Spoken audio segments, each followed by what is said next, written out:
Hi guys! Ito na po ang part 2 ng aming pagpunta sa beach. Ito yung mga kaganapan simula nang dumating kami hanggang sa umuwi kami ng hapon. Sa nakikita nyo nga, pagdating namin, naglatag lang kami ng banig, tapos nilabas na namin yung mga daladala namin. Parang picnic lang ang gagawin namin. Parang picnic. Picnic nga talaga ang gagawin namin.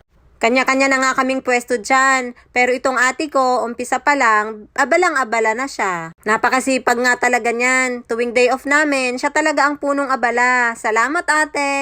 Ito nga pala yung mga daladala namin. May beer, syempre, hindi yan mawawala yan dahil magagalit si Mayor. Meron kaming tubig, ginisang ampalaya, kanin, chichirya, na binabanata na ng isa dyan. Meron ding humba, lechon, at saka yung daing na pinagmamalaki ng ate ko. At makikita nyo nga, busy-busy na kami sa pagmamarites dyan. Pero yung ate ko, sige pa rin ang luto. Niluluto niya kasi yung pinagmamalaki niyang daing. Sabi niya, sobrang sarap daw talaga yon. Eh, ikaw ba naman ang ibabad ng isang taon, hindi ka pa ba sumarap? Oy, charis lang, walang ganon. Ano yon, bagoong? Pagkatapos nga niya iprito ang kanyang daing, ayan nga at nagsasaing na si Mayor. Oo, nagsasaing kasi yung dala naming kanin ay baka kulangin sa amin. Kaya naman habang nagsasaing, total may kanin naman kaming dala, nagumpisa na rin kaming kumain. Masarap din talagang kumain kapag sama-sama kayo, lalo na kapag pamilya mo ang kasama mo. Pero dahil andito kami sa abroad at malayo kami sa aming mga pamilya, parang isang pamilya na rin kami dito. Kaya sa tuwing wala kaming trabaho, talagang hindi po pwedeng hindi kami magsama-sama. Sabay-sabay kaming kumakain, nagtatawanan, nagmamarites, nag-i-enjoy.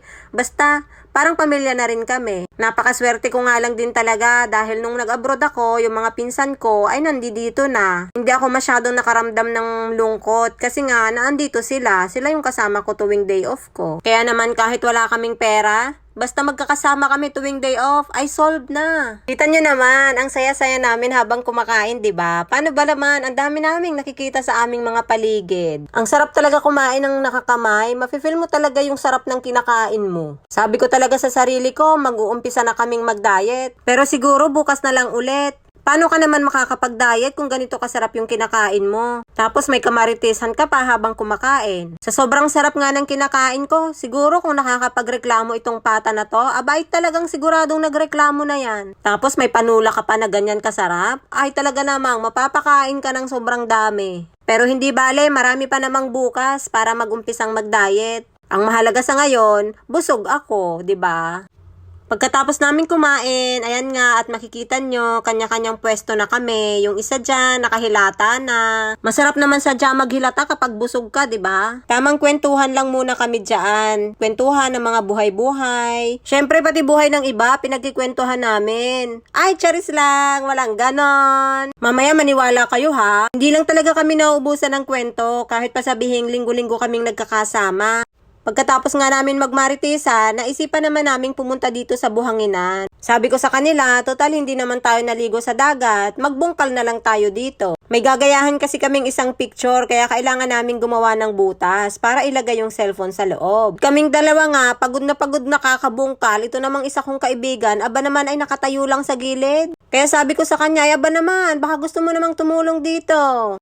At pagkasabi ko nga sa kanya, abay mabuti naman at tinablan, kaya nga makikita nyo, tumulong na siya sa amin. Ito nga pala yung ginawa namin dyan sa butas na yan, o diba ang ganda? Pagkatapos namin sa Buhanginan, namasyalan kami dito sa gilid ng dagat. Dito kasi sa beach na to, merong mini park sa gilid, na pwede kang mamasyal. Kaya naman bago kami umuwi, naisipan namin na mamasyal muna kami saglit. Ang dami din ngang namimingwit dito. Mapababae man yan, lalaki, bata, matanda, may ngipin o wala. Sama-sama silang namimingwit dyan. Nakiusyoso pa nga kami kung meron ba talaga silang nahuhuli dyan. Meron naman, pero ang liliit. Hindi ko alam kung kinakain ba nila or pinakakawalan. Medyo nakakaintriga din. Halos dikit-dikit na nga din talaga ang mga namimingwit dito. Kaya din siguro wala silang masyadong nahuhuli. Pabalik na nga kami nang madaanan namin itong nag-e-exercisean. Syempre, sinubukan na rin namin. Pero dahil nga may kabigatan na ang aming mga katawan, abay hirap na hirap talaga kami.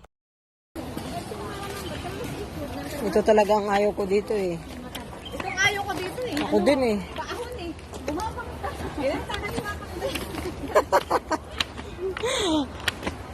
Ay nako, pwede ba dahan-dahan lang? magganun-ganun ko. Dinabilis. Mabilis kaya. Hoy, antayin niyo naman ako. Ano ba kayo dyan? Ako'y napapagod na. Wait lang naman! Ang inagigiba na yung tuhod ko sa inyo eh.